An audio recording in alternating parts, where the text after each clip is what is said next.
Human beings are pretty good at failing. So I wanted to build something that took that into account. Not just one solution developed by a muscle guy that says, oh yeah, it's all very easy. You just, exercise, eat well, and sleep well, and all of that jazz. We're building an ecosystem. We're building Linux for health. This is the most important thing in preventive care. Is the big question is who pays for it? We've been really hard thinking about how we can actually minimize this burden and make it more affordable, more accessible to everybody. If we want to help people take control of their health, we need to have this. Welcome to this new episode of Ramblings of the FreeWi. God, where is the time gone? Seriously, I'm just, I think you can tell when I'm busy and I'm not busy. Where there's a lot of social media posts and a lot of blog posts and podcasts and everything, it's probably because I have too much time on my hands. And when there's a gap like this where I've been almost absent for any recordings, the best of 4 months probably, or 5 now, I don't know. I didn't count exactly, but it's because it's just been full on and crazy. So we are, almost 2/3 through the year now, and attacking the last third. I think the last episode I recorded was before I went to Dubai, right early on this year. South by Southwest in Austin was a great experience. And then it's just been a blitz since then. So what's happened? I'll go quickly through these few months. I was working full on SymbionIQ Labs. So where's SymbionIQ Labs sitting at right now?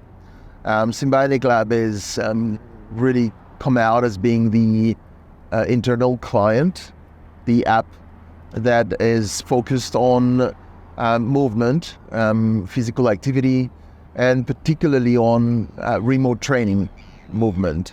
We've identified, as if you followed all the episodes before, you will be up to speed on that.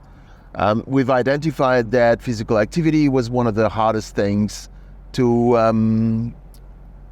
augment. Small businesses, trainers, yoga teachers, rehab specialists, etc. They basically are able to coach you one-on-one, physically, in one room. And so it's a business that's time and place bound.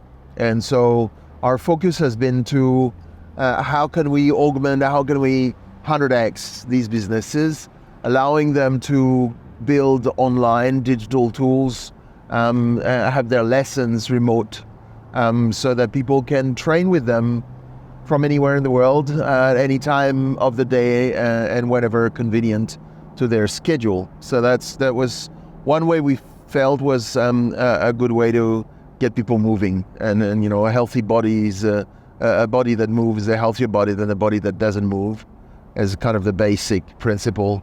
So if we can bootstrap and augment physical activity like this, removing all the friction around, I don't have time to go to the gym, or I can't find a time that's convenient with my trainer, etc., or I'm a bit too shy, I want to stay home, I want to train from home, etc. That was the focus of SymbionIQ Labs, where we've built an app, and we've used hardware sensors that we bought off the shelf. And we have a plan to build our own hardware. That plan actually includes haptic feedback, which is really, really essential.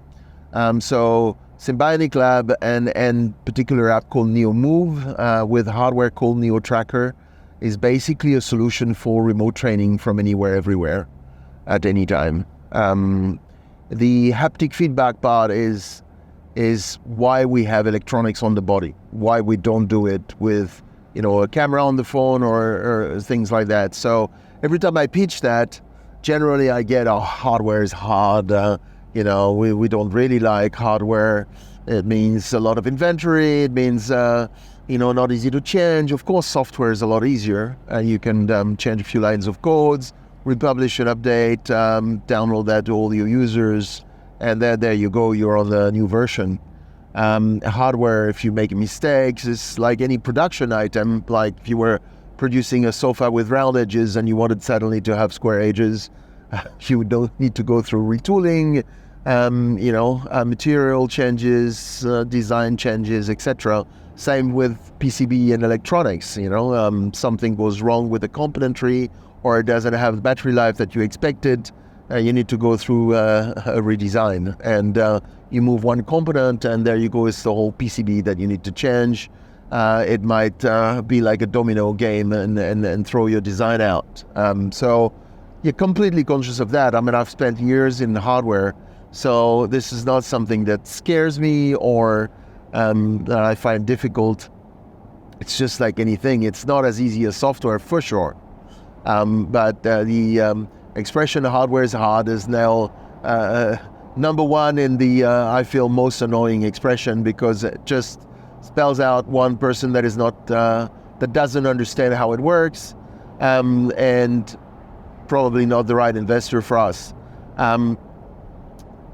Now, I have a team that's identified, I was in Vietnam, you've probably seen the previous video, that's identified more than one team actually, but I have a listed team that's ready for hardware, ready for firmware development, and I haven't pressed the button on it.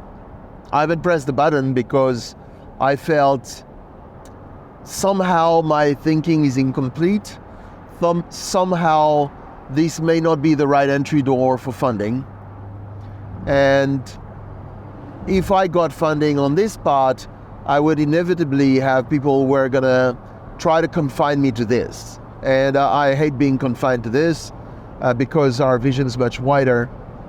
And while I know it's about delivering one step at a time, and being ultra focused on a particular task, I have another way to do this, and my vision is elsewhere. So round about April, March, I started thinking about, this is all very great, but we need to work on the back end of what makes that app available and easy to use, and what powers it up. And we always knew that the back-end ecosystem was going to be about blockchain, about data sovereignty, about aggregating other sources of data to enrich the insights that we were delivering through the app. And by forcing myself to think about what that backend was going to be properly, I actually stumbled on a game of dominoes again and started refining what that architecture was going to be. So we had an original architecture. I didn't throw that in the bin almost, but I started drilling down into how to make it come to life. And I did that by wanting to go to crypto conferences again, Web3 conferences, because that forces you to shift the narrative onto, people in the crypto world of what are they wanting to hear? Well, the questions you get are, have you got a token? When is it going to be ready? What's the tokenomics like? And so you start thinking about the actual value inside the ecosystem, because we're not a casino game, that we're not throwing a token just for this, fun of throw and make a token. We believe that there's got to be some value into it, and so I started to think more about that and how the value was going to be built in. So I started with a mechanic where there was 3 or 4 tokens in there, and how different parts. I went basically to a blue ocean scenario where what were all the different mechanics that I wanted to implement. There was going to be gamification components around, taking users by the hand and taking them on the journey of their health, and how we were going to actually deliver that incremental benefit, how we were going to take people that were not necessarily healthy to start with by the hand and get them engaged and get them going onto that health journey that we want them to maintain beyond the traditional 90 days where they inevitably drop out and give up and go back to where they were at. I know that firsthand because I'm the yo-yo guy. So, I take 30 kilos, lose 30 kilos, take them back, lose them again, take them back. I know all about failing, and human beings are pretty good at failing. So I wanted to build something that took that into account. Not just one solution developed by a muscle guy that says, oh yeah, it's all very easy. You just, exercise, eat well, and sleep well, and all of that jazz. Because I've heard it a million times. It's the internet is filled with blanket advice. And that's not what we're building. We're building a way for you to cut through the noise. So yes, there was a gamification component. And there was really what I came down to is we're building an ecosystem. We're building Linux for health. And how does that look like? What is Linux? That's an operating system, obviously. So, but we don't want to be an operating system. We're in the world of Web3. A lot of elements are already composable, already out there. In fact, we believe a lot of the parts that we're building, actually we're not building. We're just assembling or partnering with other people. So saying that we're building them is probably a fallacy. Is more about, like, for example, just an on-ramp for data monetization. We've spoken to Ocean Protocol. There's a great Ocean Protocol marketplace for data and AI data. So our initial thoughts is obviously we are partnering with those guys at some stage and making a deal. And this is our on-ramp for AI data. And so we don't need to build that. It's already built. We just need to integrate the smart contracts and the mechanics so we can on-ramp the data onwards to Ocean Protocol, rather, because Ocean Protocol is compute over data. We'll bring in the, algorithm to our data, wherever our data is, and we avoid all this cloning and data sharing that makes the whole thing very unsafe. So I needed to think more about all this. I went back to the drawing board and worked with Will, who's become a co-founder now into this. Will originally was just an advisor for tokenomics, and we've started talking about him being a co-founder in the SymbionIQ Foundation. So my work has focused and shifted completely from SymbionIQ Labs, the app, to the SymbionIQ Foundation, the ecosystem. And so I've refined that and refined that and refined that for the best of 6-7 months now.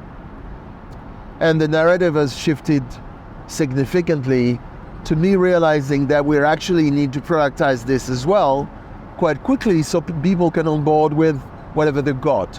So what does that look like? It looks like we have a health wallet. A health wallet is an app that's in your phone that is basically got, it's like layers. It is one of those health app on top. So it's got a health score. You basically can connect all your wearables into it. Whatever you got, Oura Ring, Ultra Human, Whoop, Apple Watch, Fitbit, all your, Apple Health, Google Health into it. And so you have access to an immediate number of metrics that give you a health score at this stage level, and basically starts taking the user by the hand and says, well, this is great, looks like you've got this and that. We suggest you can improve upon all this by going this next step. Next step might be, do a full blood work and get us your biomarkers so we have a better idea of what's going on. And so this health app directly interfaces with the core module of our ecosystem, which we've named the Virtual Human Interface, VHI. The Virtual Human Interface is basically a data architecture model with an AI coupled into it that allows us to traverse the data, aggregate the data, traverse the data, and deliver on that personalized insights that you need to move on from here is my, data and what do I do next? I mean, the stuff that's been frustrating me for years. I read all these dashboards on on Oura Ring, Whoop, Apple Health, and then they've improved, I have to admit.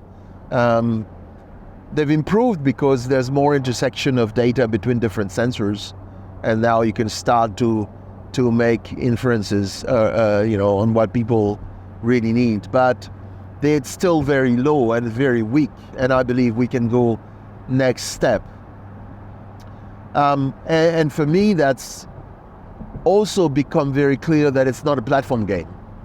If I'm Oura Ring, and God bless their soul, they're a great company, I love their product, but obviously their road is one road where you want to do more data collection, and where you can do more data collection is have more wearables into your pool. So they're launching the CGM, partnering both some companies, partnering with one, getting more algorithms under the hood so that you can cross-analyze different data streams and make more analytics, more information for people, right? More information available. So that's Whoop's, or that's Oura Rings, or that's Ultra Human's path. But that's a platform pass, and a platform pass means I need to hoard all your data. What do I get for it? Well, dashboard and some, insights. But do I control that data? Do I own that data? Is that data sovereign to me? No. And what about data monetization? No, either. Actually, probably someone else does, but you don't know that. And data. I've been diving into the world and the price of data, and it's a wild world. It's basically data brokers out there, farmers and people like that are buyers. People want to train their machine learning models on the data. They're buyers. I'm hearing things like one medical record is $1,000 US, 5,000 cohort data for a year gets licensed at anywhere between $500,000 US to $1 million US. How much does the user get for this? Big zero. So I think this needs another world, and that's where this vision for SymbionIQ as an ecosystem is really coming to life. That vision is a health wallet in your phone and an ecosystem on which other providers, other services who want to deliver health apps and health services are building on top of it. I.e. the middleware analogy that I came up with. We're a stack for other people to build on it. And so we're empowering you with a wallet, and that wallet is the authentication vehicle that allows you to connect to all these services that I'm talking about, being a health app or nutrition app or internal client like NeoMove and SymbionIQ Labs products. You would authenticate that with a health wallet. You just basically, it looks like, experience-wise, it'll look like when you authenticate with your Google Oath or Microsoft Oath, and you get a bunch of codes. You type those codes in, or you have some sort of QR code or something that gets, shared, and then you're authenticated into the other app, and from that point on, all the data is funneled onto your encryption keys, onto your wallet, with all the information, and then you control that information entirely. It's not something you surrender to someone else. And that's the important point. So that's how the vision has really evolved. And so I've been, hard hunting for other apps, other services, other people, and I've been hard hunting on building that, core module, the actual AI that traverses your data and builds the insights. So we're roughly about, I think, a couple of weeks from an internal demo, and I think something presentable to investors within a month or two. I'm hoping pre-Christmas. And that basically is something where I can show the core functionalities of, I put all the data in there, I traverse it with an AI, I get personalized advice, I can chat to it, I show the multimodal inputs, outputs, etc. And then I just need money to build the app scale, start acquiring customers. So that's the core functionality and how I envisage the ecosystem, the SymbionIQ Foundation ecosystem. And so I've also done a lot of thinking and working around the actual tokenomics of that, and then boiled it down to one token, a DAO token, because we want the community to actually own the ecosystem and be able to control it. That means any amendment on the algorithms or contracts, actual network maintenance, all those functions, and the strategy and vision for the whole ecosystem. And we want this to be an ecosystem with a growth engine. So the token is also somehow a little bit like a venture fund token. It's also a token that can fund new projects, and a source of like grants and assistance for people who want to build on the ecosystem. That's quite classic in all the different ecosystems out there, protocol labs, even the Ethereum ecosystem, etc. People who build on it can apply for grants. So that's our thinking. You can't build an ecosystem like this without having a growth engine and without having a way to give people grants. So you can encourage that actual funding. But there's been a lot of, in the grant space, I've looked at other companies, there's been a lot of people wasting a lot of money and distributing a lot of grants with very little result on the other hand. So this would be something with a more strict sort of KPI, milestone-based delivery. So we can really, make sure we're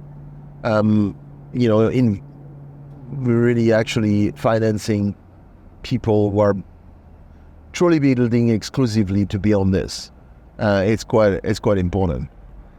So that's the engine growth and the DAO model. So there's one single token, and there is a point system which is like a token, but my thinking at this stage, it still needs to be validated, is it's a non-tradable token, so it's not something that's listed that you can trade. People in crypto will say, well, you can trade anything. If it's a token, I can trade it. Technically, yes, but just still working through that. So I can't answer entirely on this yet.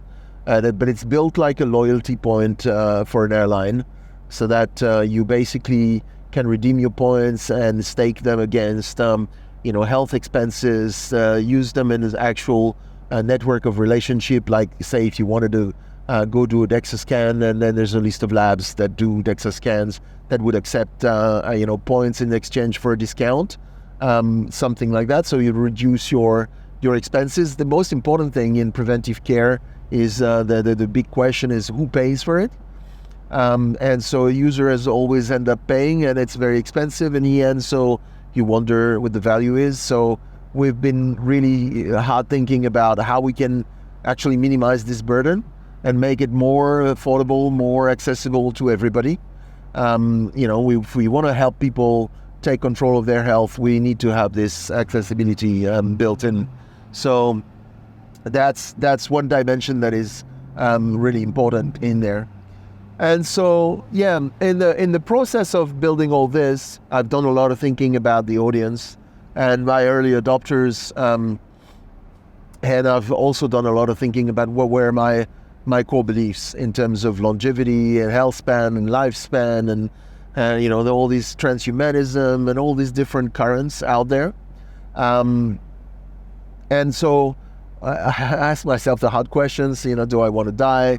Do I want not to die? There's Brian Johnson out there who advocates don't die. I've been following his movement. Very interesting experiment. Obviously, I find him a bit radical in some ways. I do believe that there is a need for a radical stance in this field. I think you don't do moonshots without a moonshot. So I'm very big on the idea of having a moonshot, but I'm also very clear that people, audiences, and the different tribes that we're talking to are not at the same level. You know, there are people with strong religious beliefs. There's people who are already thinking outside the box in that respect. They're thinking about cloning themselves, uploading themselves to the cloud, or whatever it is and that they want to do. So I'm totally clear that there's different speeds in the adoption of all the longevity messages, and I think we can't exclude one or the other. We have to have a moonshot on the wall, but we have to be respectful, and we have to help people transition. How do we help people transition is, comes back to, I guess, what I've always done, in a sort of consumer tech, innovation, adoption space is crossing the chasm. You know, the old Geoffrey crossing the chasm concept, where you do have a tribe of early adopters, but you do have a sort of mass adopters that are different beliefs. And this is reflected when you look at growth companies and they tell you don't scale a startup from being a startup to being a unicorn, multi-billion-dollar company. The same way, there are phases, and at each phases you need to almost throw everything back on the drawing board and find the different drivers, find the different dynamics that will get you from A to B to C to D, so that you can transition through the different phases. So that means people like my parents, who probably would be happy with another 10 years of life and can't feasibly conceive anything over that. They're 82, if you ask them, would you like to live over 100? It's understandable that they think of all the suffering, the pain, and they will say things like, well, it depends, really. I mean, am I going to be healthy? And somewhere they feel fulfilled by life. They don't really have the hunger, the appetite, or they may decide that, another 10 is good enough, or as long as they live healthier to the end of this life, they're happy. I respect that, and I understand it. It's not my belief. My belief is I'd like to extend life as long as possible, for as healthier as possible. And so health span and lifespans go hand in hand, in my opinion. And I just want to expand both. I don't want to expand one without the other. It makes no sense. How you extend the health span and then suddenly you fall off the cliff because the machine falls over and then you die. How terrible. I don't want to die. I feel like, I guess it's my making as well. I've got kids. I've got very young kids. So I don't see myself dying anytime soon if I can avoid it. I'm with a 4-year-old and another kid that's my wife's pregnant. Oh yeah, I forgot. That's also the news. My wife's pregnant. So that happened somewhere in May, June, and we were like watching the clock and waiting for all the tests to come back. And she's 45, so it's going to be definitely our last one. We almost had been looking at stem cell rejuvenation therapies and all sorts of weird situations, and I can't explain all this on here, but we did look very deep into all the solutions under the sun, and so that making me a 55-year-old that's going to have a baby next year, that gives me a whole perspective on life, right? I definitely have all the best reasons to be in longevity. I was saying, you got to respect all the different currents and the different, I call them flavors of longevity. I have a moonshot on the wall. We can defeat aging. I strongly believe that. I've been hanging around biotechs and looking at all the research and looking at all the progress and moonshots made by many on aging, anti-aging, how to rejuvenate, regenerate, how to reprogram cells, including people who are looking at implants and ingestibles and all sorts of electronics, bionics, things that will either extend or replace our body parts, to the extreme stuff like cloning, cryopreservation. I mean, anything you can think under the sun that'll blow your mind out of the water. I've looked at it. There's some crazy people in that field, I can tell you that. I met a few. But when I say crazy, I mean good crazy. Yeah, they're probably charlatans as well. I haven't come across any. The people I've come across believe what they're doing and what they're working on. Now, is it ready now? No, sadly. So the best you can do is still to work on your health and fitness and keep yourself as healthy as possible for as long as possible before all this arrives. Is it going to arrive in the next 10, 20 years, 30 years? Well, actually, some of it is here. When I say some of it, it's not going to make you immortal. Sorry, not yet. But it can make you healthier and fitter right away.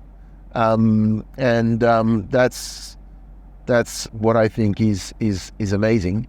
And I'm myself now trying some of these therapies. So, as a yo-yo guy, I need a bit of a bootstrap. I am too fat. And, it used to be that I can control my food and lose that weight. Well, guess what? With all the trips that I've done this year and last year, every time I lose weight and I do a trip, I take it back. So I don't know. It's just been really hard in the last couple of years. I've been, 110 kilos, going back to 102, 101, 100, almost crossing the bar, and then boom.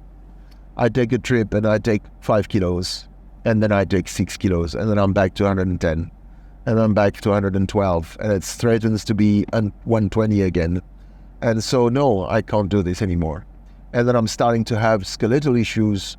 I had a herniated disc for a good 3-4 weeks. I was very, very immobilized. L5S1, I've got a spine that's apparently calcified in a few places. And so my discs are squeezed, suffering. I don't have enough muscle to hold all of that stuff. So everything's wrong, basically. And so you're looking at like a catch-22 situation, and you're like, how do I hack into this? How do I break the weight thing so I can actually lighten up my load on the spine and then go back to the gym and not injure myself? Because you have this joint and bone capital that's harder to regenerate. Seems like we regenerate muscles and cells and a lot of other things faster than this bone joint combo.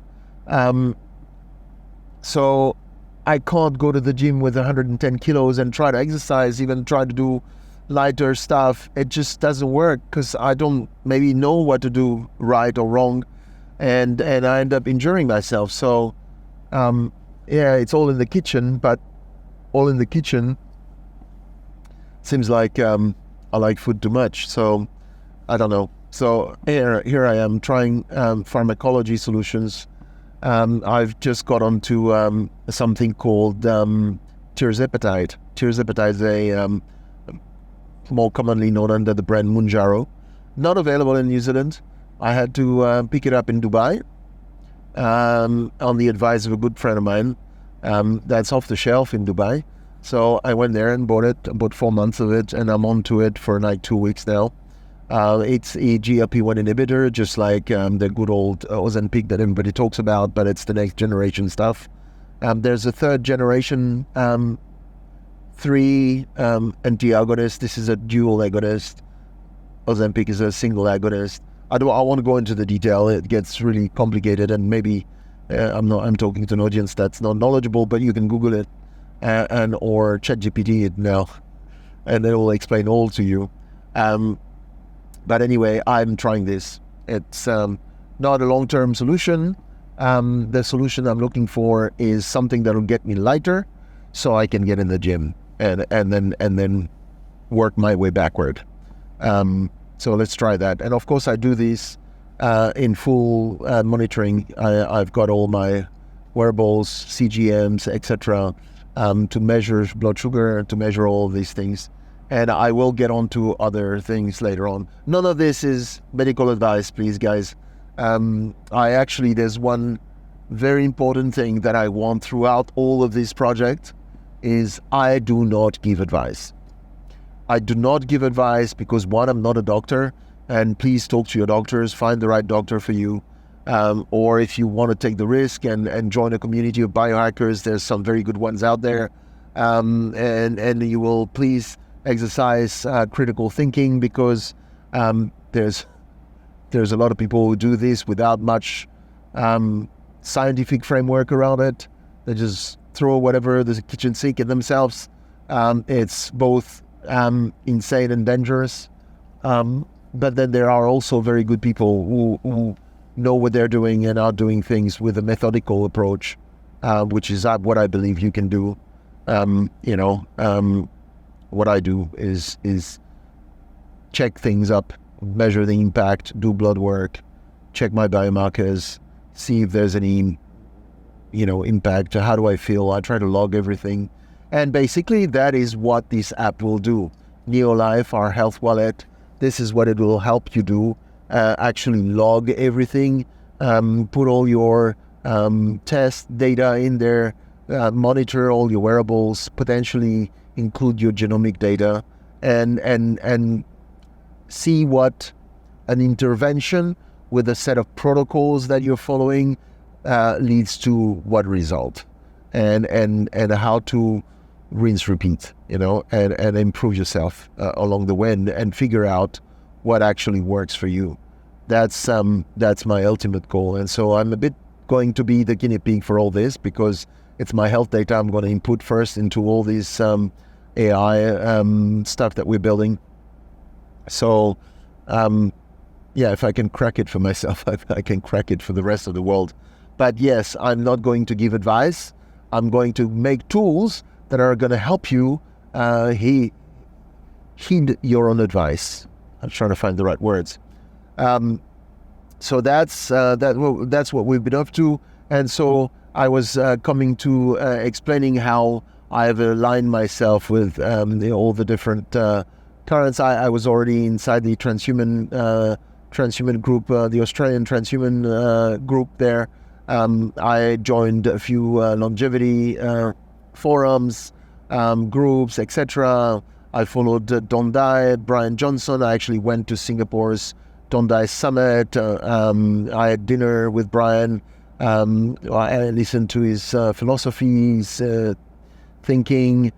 I pick the right from the wrong in there. I like some stuff. I certainly respect the guy and the progress that's been made, and how fantastic, community building he's doing. I wish I had half that skill. My community would be 100K strong. His is about 300K strong right now. That's the following I can see on Twitter. It's by far the biggest group of all the social medias, so it's quite interesting. I respect, but there's some aspects of it that I'm less a fan of. It's a little bit feeling like a cult.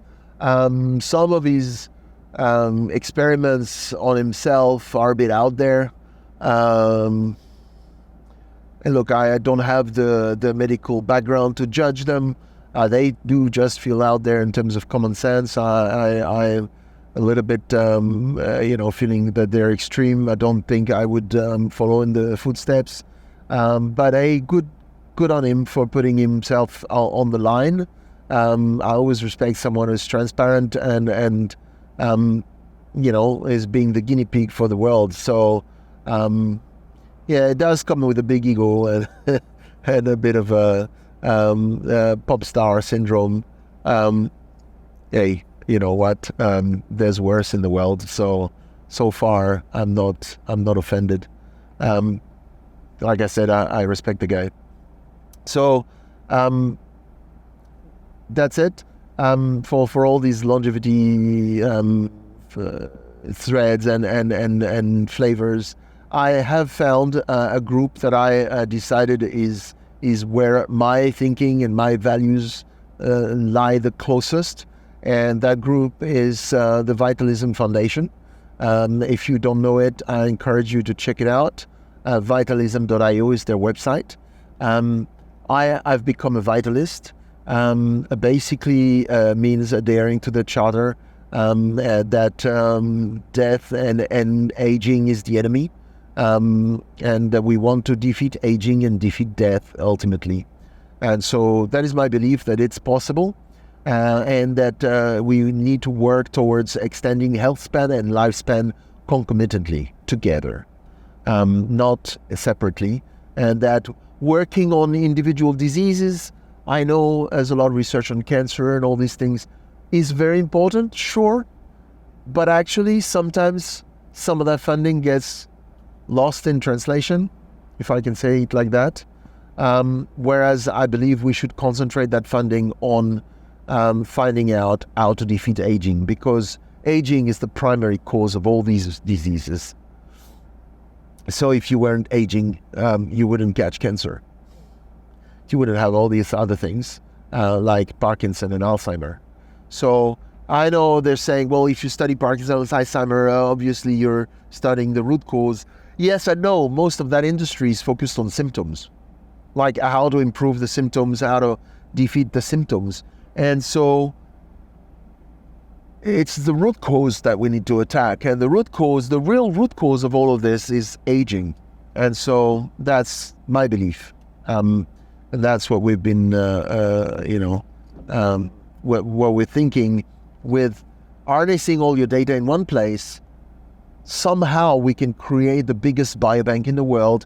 We can create the biggest source of cohort data in the world that can actually put in light, the reasons why we're aging. And so we can feed that data to research with patient consent, obviously, and patient rewards, and we can actually crack this.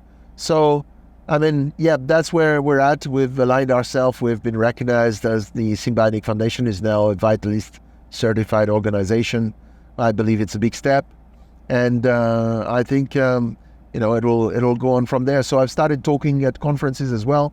I spoke in Token 2049 in Singapore about the importance of data and bringing all the data in one place. I did a similar talk in Dubai. We had our own event at SymbionIQ House, thanks to our good friends at Reflexical, who have become our mentors as well. They're a great bunch. I encourage you to check them out. And I also spoke at Edge City Lana, which was a pop-up city in Thailand, in Chiang Mai, in October.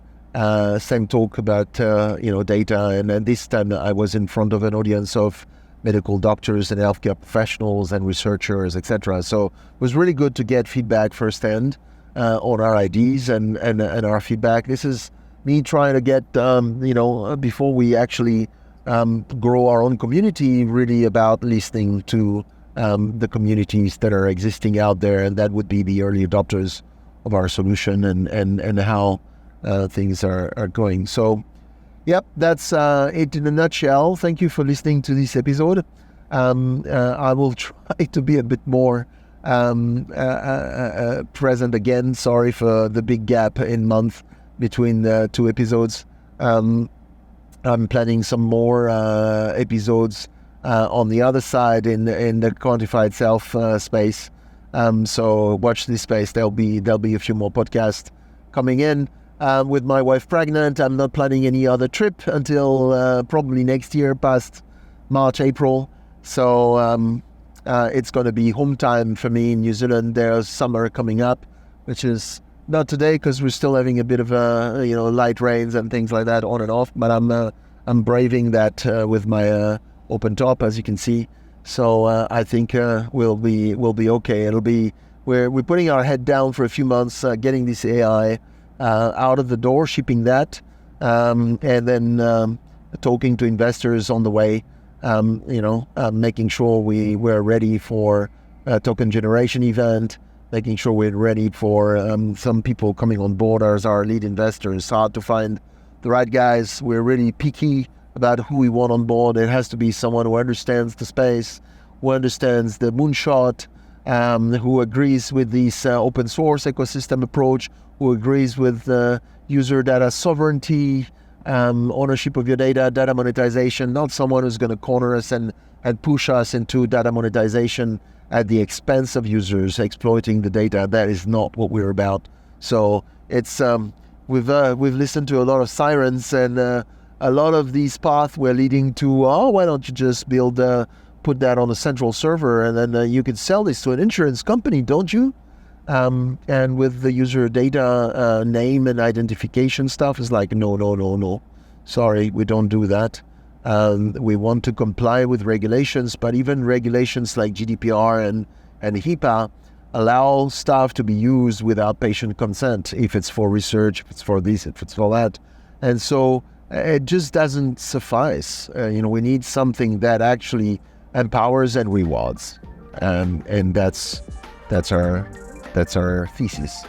Thank you for listening. Catch you another time.